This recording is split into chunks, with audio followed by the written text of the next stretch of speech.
So here we have the Toyota Yaris on an 18 plate. I'm going to start off by hopping inside the car and running through some controls first of all. Okay, now that we're inside the car, I'm going to start with the dials. Over on the right hand side we have the speedometer and fuel gauge.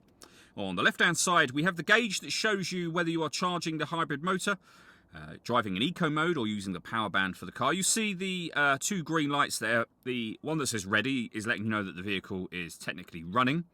And I say technically running because it's completely silent at the moment. The EV button is signifying that this car is in electric vehicle mode as things stand right now.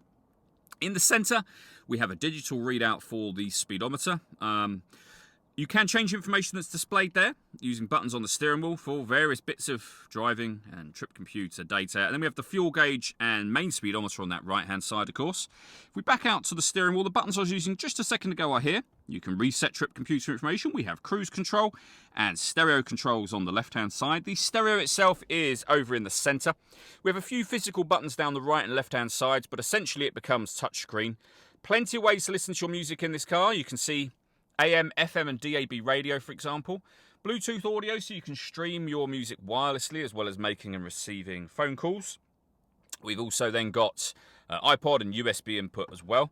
This car's also got a full colour reversing camera, which you can see on the screen just there. And it has satellite navigation as well. We've actually done a video showing how the Toyota satellite navigation systems work, and you can find that video on our website and also on our YouTube channel as well. Below that, we have dual zone climate control. You can adjust the passenger temperature, the driver temperature. You can increase and decrease the fan speed. You can determine what direction you'd like the air to be distributed in, and when you're happy with those settings, you can turn your air conditioning on.